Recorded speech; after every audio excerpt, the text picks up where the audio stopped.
Hello students.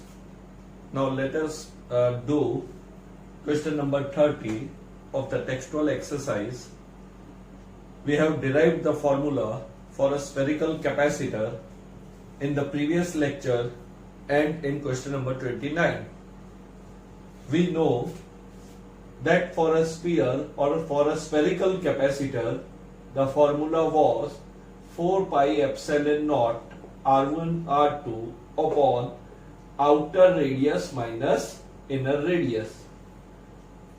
In this situation, the only difference is the inner sphere is given a positive charge and the outer sphere is connected with the earth, or earthing is done to the outer sphere. So R1 radius, that is the outer sphere, 13 centimeter and R2 is 12 centimeter. The first portion is find out the capacitance when the medium between these two spheres is filled with a dielectric of dielectric constant 32. So this was a formula for air as a dielectric. In this situation, the medium between the two spheres is filled having a dielectric constant 32. So if there is a dielectric medium, instead of epsilon naught, we write K times epsilon naught. So formula remains same. In the place of epsilon naught, we write K times epsilon naught. So in this portion, all the values are given and we can directly find out the capacitance after converting this centimeters into meter SI system.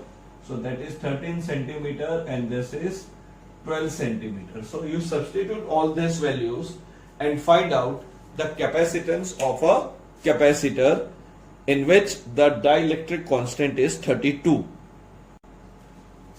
Now in the second portion, you have to find out the potential of an inner sphere. Clearly outer sphere is connected with the earth, so its potential is 0. Now potential of the inner sphere is simply Q upon C. Q is given as 2.5 microcoulombs, so 2.5 into 10 raised to minus 6, and whatever value you get here, you substitute this value and you will get the answer in volt. So this is how we can directly apply the formula. Now see this part C, where it is said compare this capacitance with isolated sphere of radius 12 centimeter. Now you have only a sphere, isolated sphere whose radius is 12 centimeter, and suppose the charge distributed on it is capital Q. So an isolated sphere can also behave like a capacitor. We assume that the other sphere or the other conductor or the other plate of such system is at infinite distance. So if we assume it is 12 centimeter for a capacitor, 12 centimeter radius is a very large value. Now we assume that the other sphere is at infinite distance, so it will have a zero potential or the distance is very large.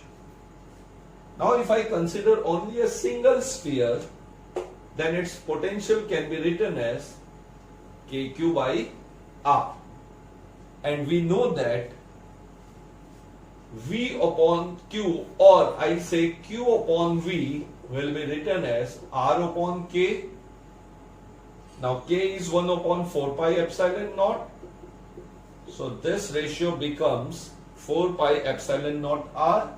So C comes out to be 4 pi epsilon naught R. So this is the formula for a isolated sphere. So if you consider an isolated sphere as a capacitor, then you have to apply the formula 4 pi epsilon naught R. And if it is a spherical capacitor, it is made up of two spheres concentric to each other, then you have this formula. So now we have to compare the capacitance. It is given that compare this capacitance with the capacitance of a isolated spheres. Now in this case also, sometime it may be given, find the capacitance of earth.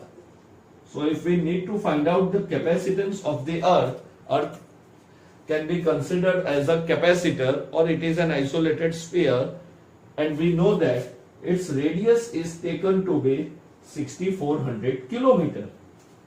So the capacitance of earth is equal to 4 pi epsilon naught into 64 into 10 raised to 3. Kilometer is converted into the meter.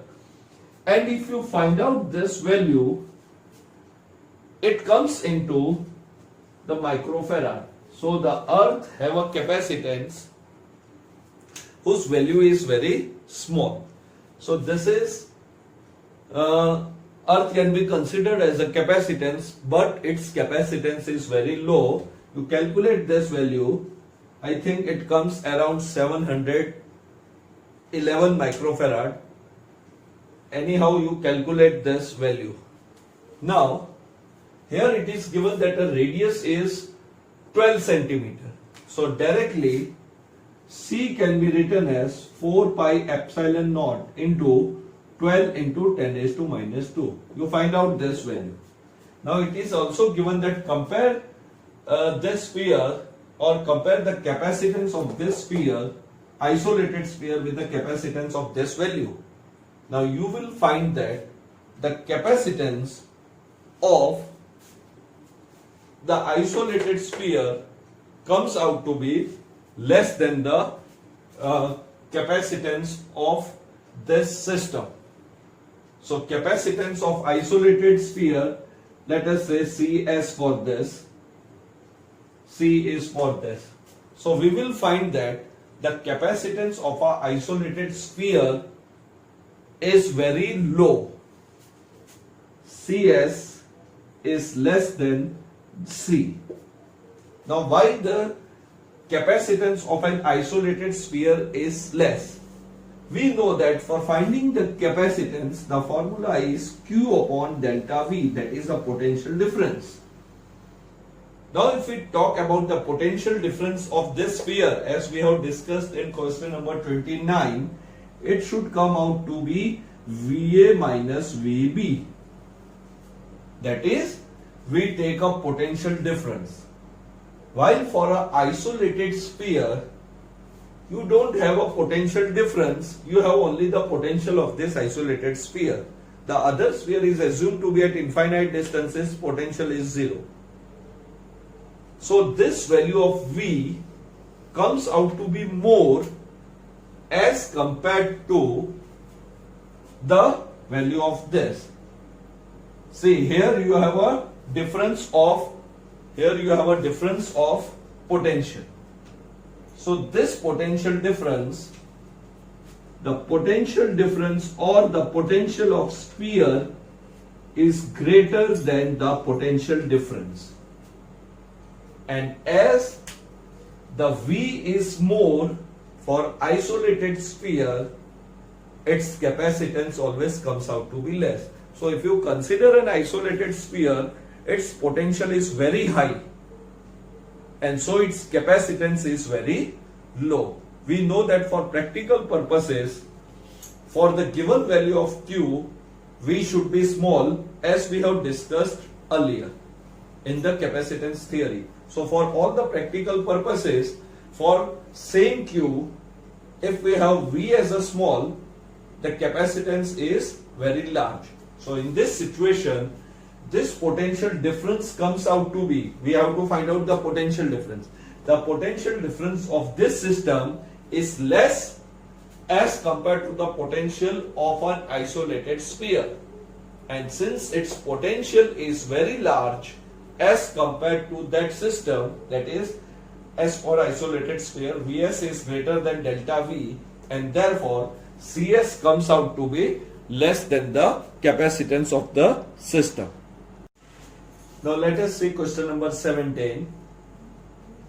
We have a cylinder having a linear charge density lambda. So let us take the radius of this cylinder R2. We have a linear charge density lambda is given to us. So let us say the charge is uniformly distributed over the surface of this cylinder. Then this sphere is kept in concentric with another hollow sphere. Let its radius be taken as R1. So R1 is the outer radius, R2 is the inner radius. Now clearly the charge will be induced in the inner surface of the cylinder and the electric field intensity will be radially outward. So this is the electric field intensity. Also, if I consider it as a system of two conductors and this space between the two cylinders is filled with some dielectric material, then such system is a cylindrical capacitor. So this is a cylindrical capacitor where the inner sphere is positively charged and the outer sphere is negatively charged. The electric field intensity is radially outward, means from inner sphere to the outer sphere. In this question you have to find out the electric field intensity at a point between the two cylinders. So if I consider a point P here, now if you remember, when we have a linear charge density lambda or infinitely long wire, we have considered the Gaussian surface to be cylinder.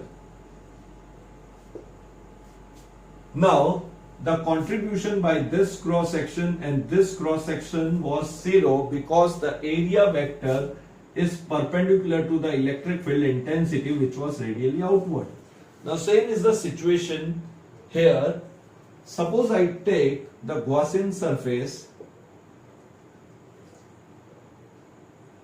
shown by this dotted line and length of this Gaussian surface is say L. And if I consider a point P here, the field is radially outward. So let us denote it by R cap, the direction of the electric field intensity. So this is the Gaussian surface.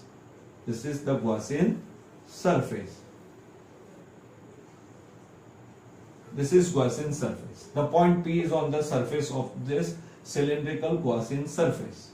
This is cylindrical Gaussian surface inside. It is assumed that. Now, the total flux linked with be phi1, phi2, phi3. But the flux linked with the cross section of this Gaussian surface will be 0 because the angle between the area vector and electric field intensity is 90 degree. So only the contribution will be from the curved surface of this cylinder. So the electric flux linked with curved surface is E into 2 pi RL, that is the area of the curved surface, and dot is removed because area vector, if I take this Gaussian element, area vector and the electric field intensity are in the same direction, so that dot is removed. This is equal to, according to Gauss law, summation Q upon epsilon naught. Therefore, E2 pi RL is equal to total charge enclosed upon epsilon naught, charge enclosed by the Gaussian surface. This can be written as E2 pi RL. Q can be written as lambda into L, that is the length of a Gaussian surface L. Lambda is a linear charge density which is constant. So LL is cancelled. So E is equal to lambda upon 2 pi epsilon naught R, which can be remembered as 2k lambda by R. So this is equation 1. So this is an expression for a system of two cylinder having linear charge density lambda, which is similar to the infinitely long wire. Now if I want to find out the capacitance of this cylindrical capacitor, I have to find out the potential difference between these two cylinders. So potential difference V is equal to line integration of electric field, negative of the electric field. This can be written as integration E R cap. Now you have to come from outside to inside, that is from infinite to a point P against the field. So its direction become R cap dr minus sign for this. So minus minus becomes plus. So here E vector and dr vector are in opposite direction. The electric field intensity is radially outward. Now I have to find out potential. Potential means the work done against the field. So I am moving inward at a point P. So minus minus become plus. So R cap becomes 1. So integration 2k lambda r dr. Now limit. So inner radius is R2 and the outer radius is R1. So this is actually a potential difference which is denoted by V. And therefore, now we know integration of 1 upon R is ln R, that is a log R. So log R of two types, one having a base E, other having a base 10. So ln means a log having a base E. So integration of 1 upon R dr is ln R. So biology students, you have to remember this. Integration of 1 upon R dr is ln R. So V is equal to 2k lambda ln R, and the limit becomes R2 to R1, where R1 is the outer radius. So V is equal to 2k lambda ln R1 minus ln R2, and therefore V can be written as 2k lambda ln R1 upon R2. So this is the expression for the potential difference. Now you have to find out the capacitance. So this is the way we find out the capacitance. First we should know the E, then we do the integration of E, it will give you V, and directly now apply the formula C is equal to Q by V. Now C is equal to Q by V. Q can be written as lambda L upon V. Now substituting this value, so C is equal to lambda L upon 2k lambda ln R1 upon R2. You remember this as outer radius upon inner radius. So again lambda get cancelled. Now in the place of k, I can write 4 pi epsilon naught, that is 1 upon 4 pi epsilon naught. So dividing it by 2, C is equal to 2 pi epsilon naught lambda upon ln outer radius upon inner radius.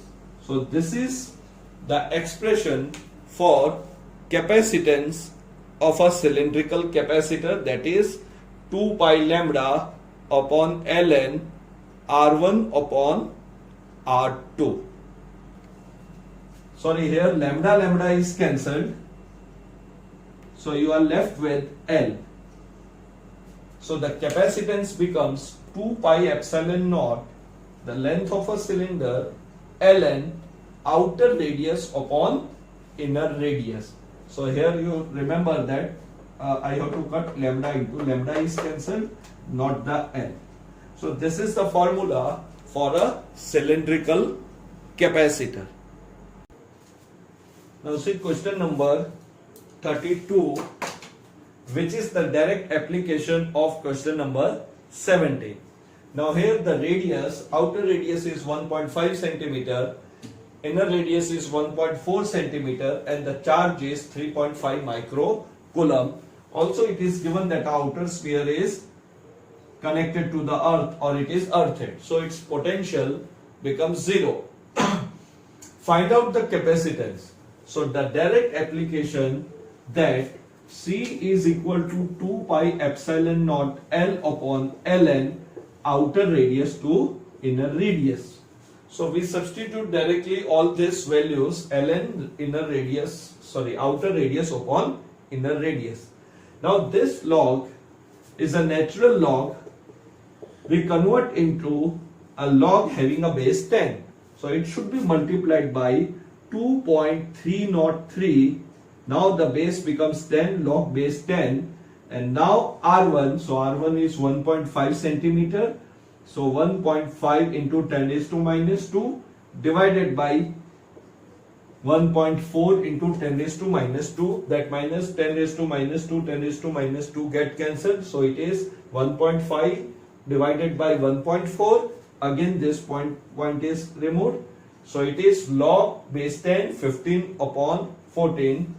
So you do this calculation as an exercise, multiply its value by 2.303 and substitute all this value. You will get the capacitance of this cylindrical capacitor. Here the dielectric medium is air. If it is the dielectric medium is given to you some other medium, then you write K epsilon naught. Second part, it is simple, find out the potential. Now we know that potential is equal to Q upon C. So Q value is 3.5 microcoulomb. You substitute that value and whatever answer you get at this point, you substitute the value of C, you will get a potential difference. So this question 32 is direct application of question number 70. Question number 35.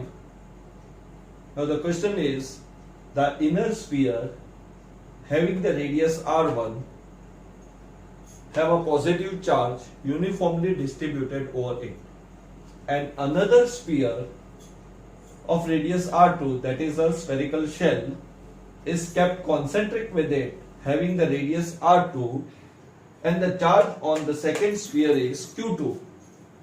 We have to prove that if Q1 is positive, charge will flow from inner sphere to the outer shell no matter what the charge Q2 on the shell is. It means whatever is the charge on the outer shell or a sphere, charge will definitely flow from inner sphere to the outer sphere. Now you have to remember that it is also a principle of a Van de Graaff generator. The Van de Graaff generator is a device which is used to create a potential difference of few million volts. So if I want to create a high potential difference, I need to use a Van de Graaff generator, and its principle is, if two spheres are kept concentric to each other, then the charge will flow from inner sphere to the outer sphere. Now how does it happen? Let us name the spherical shell as A and the inner sphere be named as B, or consider a point on it. Now you have to find out the potential of A, potential at point A and a potential at B. So let us find out potential at A. So this will be equal to potential at A due to Q2.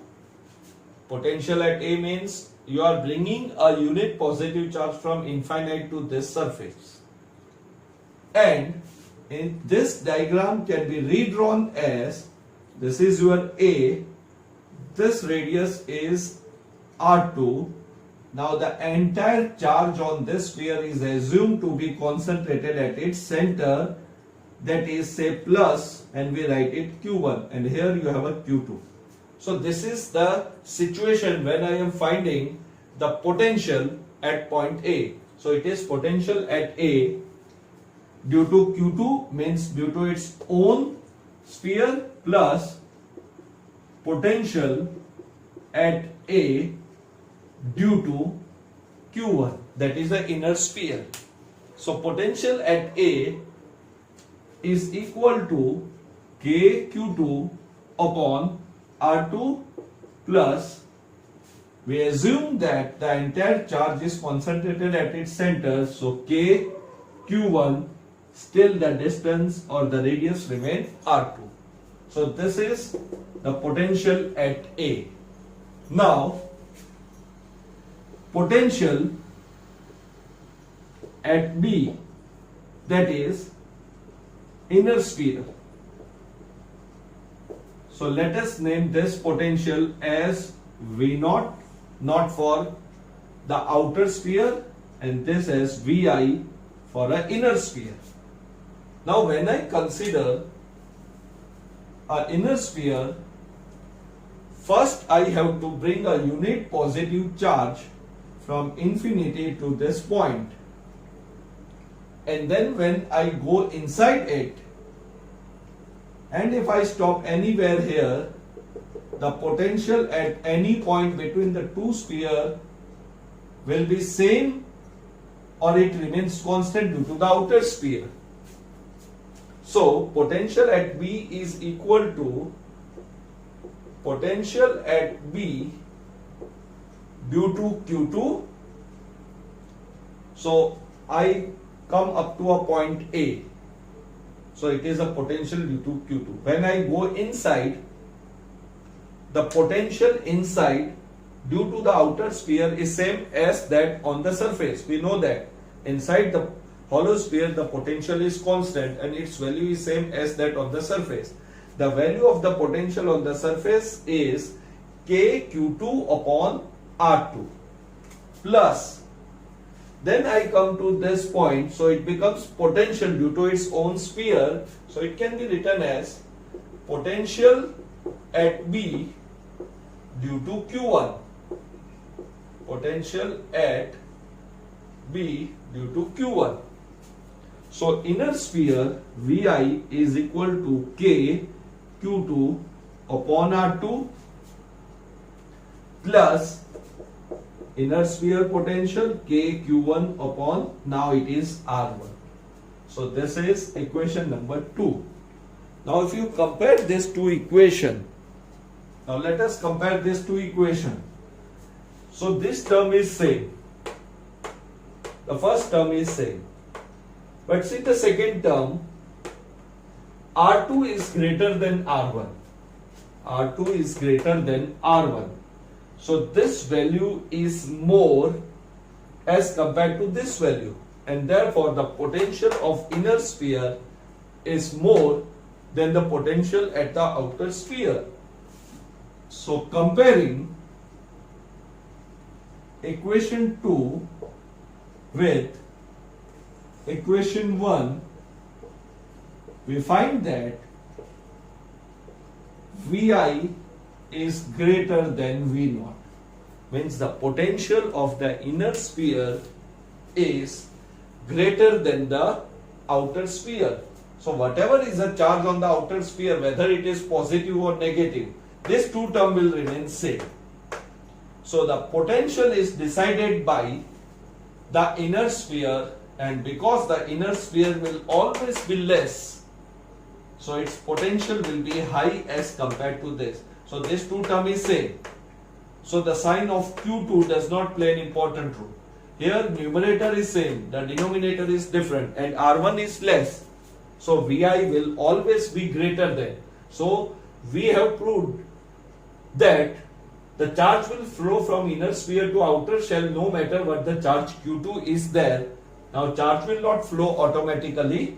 However, we will see that the potential difference of inner sphere is more. So potential difference can be written as Vi minus V0. That is inner sphere minus outer sphere. So this is equal to, now this term is cancelled with this term. If I substitute Vi here and then minus of V0, So this two term is cancelled. So k q1 upon r1 minus k q1 upon r2, and this is k q1 is common, so 1 upon r1 minus 1 upon r2. This is your delta v, that is outer radius minus the inner radius, that is outer radius minus the inner radius. So I can write delta v, let me write out, so vi minus v naught, so this two term is cancelled, so k q1 upon r1 minus k q1 upon r2. So if I take k q1 common, it becomes 1 upon r1 minus 1 upon r2. Now clearly r2 is greater than r1 or r1 is less, so this value is at a high potential. So you can take the LCM if you want, so it becomes r2 minus r1 upon r2. Now same derivation, or we have find out the potential difference for a spherical capacitor. Now generally for a spherical capacitor the outer sphere is earthed, so its potential remains comes out to be 0. No, so however whatever is the charge on the outer sphere, the potential difference remain same. It is clearly decided by these two terms only, and in this situation R1 is less than, so inner sphere will be at a high potential. So you have to remember, if it is such system is given, the inner sphere is always at a high potential as compared to outer sphere. Now if I connect a conducting wire, suppose I connect a conducting wire, so if we connect both spheres by conducting wire, then charge will flow from inner sphere to outer sphere. So if I connect this, the charge will always flow from inner sphere to the outer sphere, because the inner sphere is at high potential. So this is also the principle of the Van de Graaff generator. We will discuss the Van de Graaff generator in the JEE or NEET lecture. Now you remember this principle. Based on this principle, it is very easy to understand the working of a Van de Graaff generator. So we wind up our lecture today with this numerical. Have a good day.